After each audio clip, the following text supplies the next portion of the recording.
अस्सलाम वालेकुम, this is Amar academy from online biology learning.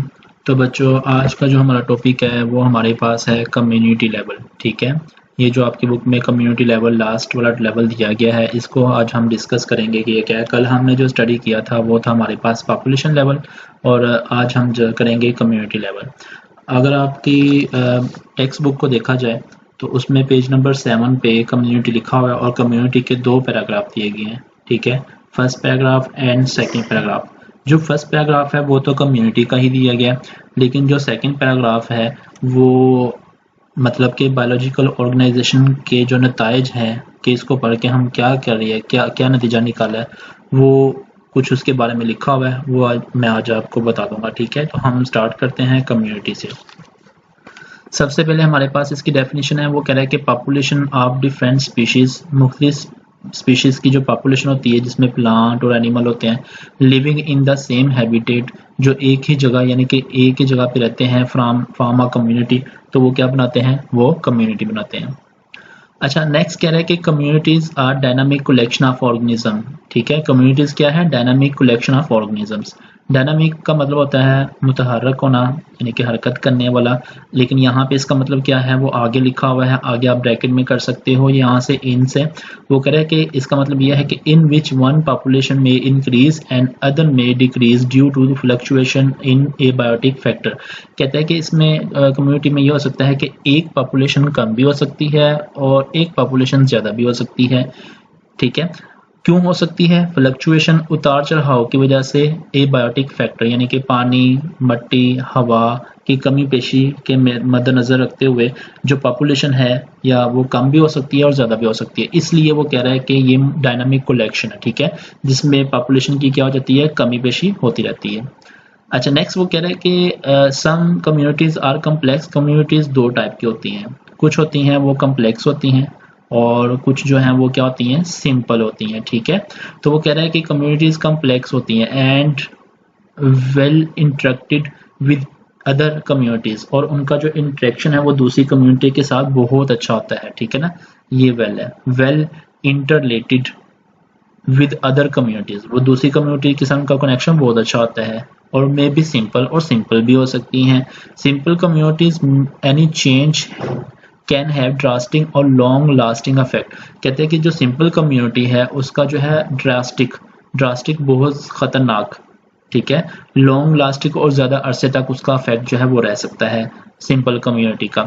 इसकी एग्जांपल मैं आपको, जो आपने 9th क्लास में आपने पढ़ी थी, मैं वही आज आपको बता देता हूँ कि जैसे उन्होंने लिखा हुआ था कि अगर एक दरख्त जो है वो गिर जाता है और वो तकरीबन 1 साल तक वो वहीं पे रहता है, उसको कोई एक अपनी जगह से हिलाता नहीं है, तो फिर कुछ यूँ होता है कि उस दरख्त के नीचे ना छोटी छोटी पॉपुलेशन रहना शुरू कर देती है, जैसे आंट है, कॉकरोच हैं, इंसेक्ट्स वगैरह हैं, या फ्लाइज हैं, या कुछ भी और चीज़ें जो ना वो वहाँ पे रहना शुरू कर देती हैं, तो वो मिलके एक कम्युनिटी बना रही होती है, और उस कम्युनिटी को हम कहते हैं सिंपल कम्युनिटी।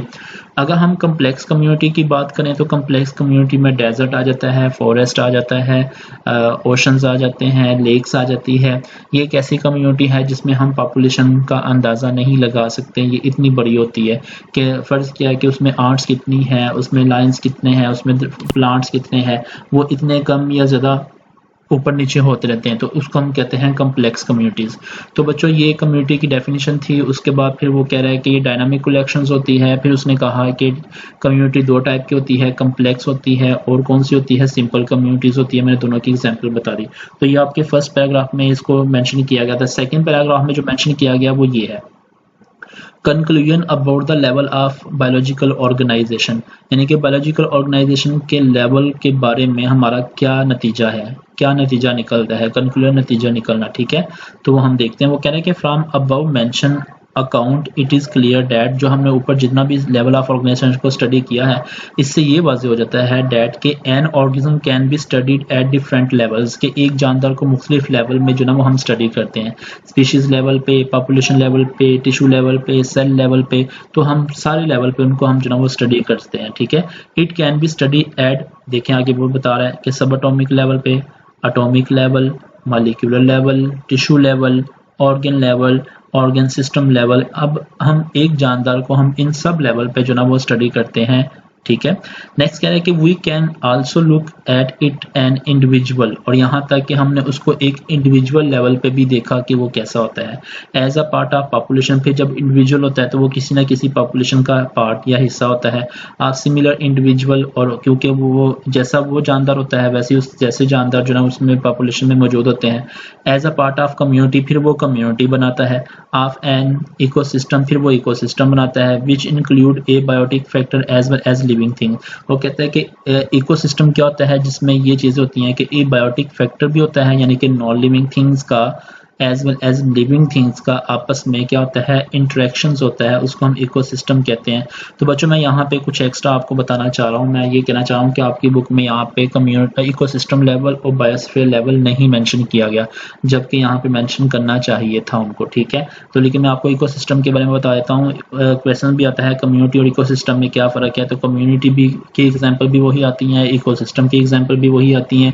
बस कम्युनिटी में लिविंग थिंग्स को देखा जाता है, अकाउंट किया जाता है, जबकि जो इकोसिस्टम होता है उसमें हम क्या करते हैं कि नॉन लिविंग और लिविंग को आपस में जो इंटरेक्ट होता है उसको हम देखते हैं कि वो क्या इंटरेक्शन है, ठीक है।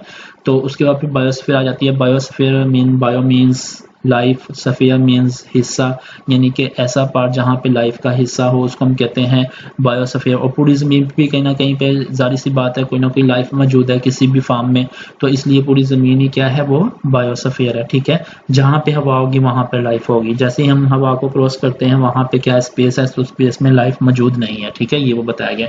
तो ये कुछ 2 लेवल्स यहाँ पे थे, तो वो मैंने आपको बता दिया। इसके अलावा वो कह रहा है कि the organism interaction take many shape, जो जानदार है उनका जो इंटरेक्शन है वो बहुत सारी शक्लों में होता है। अब वो कौन कौन सी शक्लें हैं वो हम देखते हैं। इट मे बी प्रीडेशन, ये प्रीडेशन भी हो सकते हैं, पैरासाइटिज्म भी हो सकते हैं, कमेंसलिज्म भी हो सकते हैं, म्यूचुअलिज्म हो सकते हैं, एंड कंपटीशन की फॉर्म में भी हो सकता है, ठीक है। तो हम इन 5 को थोड़ा सा डिस्कस करेंगे कि ये क्या होता है। सबसे पहले आ जाती है प्रीडेशन। तो कहते हैं कि प्रीडेशन होता है शिकार और शिकारी का जो एक दूसरे में रिश्ता होता है, उसको हम कहते हैं predation. It is relationship in which one organism, इसमें एक जानदार जो है वो प्रीडेटर होता है, ठीक है, शिकारी होता है। अटैक्स, वो क्या करता है, अटैक करता है फिर दूसरे जानदारों के ऊपर, किल करता है उसको, एंड फीड्स, और उनको खा जाता है, ठीक है, दूसरे जानदारों को, जो कि प्रे होता है, जो शिकार होता है और ये शिकार और शिकारी का जो अमल है, इंटरेक्शन है, इसको हम कहते हैं प्रीडेशन। नेक्स्ट हमारे पास है पैरासाइटिज्म। तो पैरासाइटिज्म में क्या होता है, इसमें पैरासाइट्स का इंटरेक्शन होता है अपने होस्ट के साथ। तो वो कह रहा है कि it is the relationship in which one organism takes benefit from other organism. इसमें होता है कि एक जानदार जो है वो दूसरे से क्या लेता है, बेनिफिट लेता है, यानी कि फ़ायदा लेता है। कैसे फ़ायदा लेता है, बाय गेटिंग फूड, खाने को हासिल करके, एंड शेल्टर, और उनके उसके ऊपर रह के, अंदर रहे या बाहर रहे, ठीक है, और बदले में क्या देता है, इन टर्न हार्म इट, नुकसान देता है, नुकसान पहुंचाता है, ठीक है। तो ये जो अमल होता है इसको हम कहते हैं पैरासाइटिज्म। नेक्स्ट हमारे पास है वो है कमेंसलिज्म। कमेंसलिज्म की तरफ चलते हैं। तो वो कह रहा है कि इट इज़ अ रिलेशनशिप, एक ऐसा रिश्ता है जानदारों का, in which one organism takes benefit, जिसमें एक जानदार जो है वो फ़ायदा तो ले लेता है दूसरे से, and second is neither benefited and not harm, जबकि दूसरे को ना ही क्या होता है, फ़ायदा होता है और ना ही क्या होता है, नुकसान होता है, ठीक है। उसको हम कहते हैं कमेंसलिज्म। हम इसके डिटेल में नहीं जा रहे, बस ये टर्म्स लिखी हुई थी, मैंने इसकी डेफिनेशन आपको बता दी है, डिटेल में मैं इसकी मेंशन नहीं कर रहे। तो ये आप 10th क्लास में आप पहले भी पढ़ चुके हो, तो इसलिए।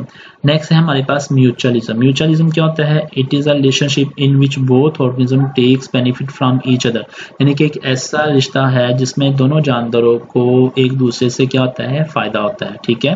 नेक्स्ट हमारे पास है कंपटीशन, यानी कि मुकाबला करना। तो इसमें क्या होता है, 2 जानदार एक दूसरे से मुकाबला करते हैं, लेकिन लड़ाई वाला मुकाबला नहीं, ये का मुकाबला कोई कुछ और होता है। तो वो कह रहा है कि it is the interaction in which, जिसे एक ऐसा इंटरेक्शन है जिसमें 2 ऑर्गेनिजम्स compete, जिसमें 2 जानदार मुकाबला करते हैं। किसके लिए मुकाबला करते हैं, फॉर सम रिसोर्सेज के लिए। अब वो रिसोर्सेज कौन कौन से हैं, वो प्लेस हो सकती है, रहने की जगह हो सकती है, फूड हो सकता है, ठीक है, इन चीज़ों के लिए वो मुकाबला करते हैं इन एन इकोसिस्टम, एक इकोसिस्टम में। तो ये है आपका टॉपिक जो कि है कम्युनिटी का। तो बच्चों आज आपने लेवल ऑफ ऑर्गेनाइजेशन को कंप्लीट कर लिया। तो ये क्वेश्चंस भी है, इम्पोर्टेंट भी है, इसको आपने याद करना है। कम्युनिटी लेवल तक डिटेल में आपने इसको डिस्कस कर लिया है। हमारा जो अगला टॉपिक है वो है living world in space and time. तो ये भी मोस्ट इम्पोर्टेंट टॉपिक है। ये टॉपिक आपके लिए न्यू होगा क्योंकि आपने इसको पहले डिस्कस नहीं किया। जितना भी आपने अभी तक वो बायो डिस्कस की है वो सारा का सारा आप 10th में कुछ ना कुछ इससे रिलेटेड पढ़ चुके हो, ठीक है। तो कल हम जो ना वो नए सबक के साथ हाजिर होंगे, तब तक के लिए फिर अल्लाह हाफिज़।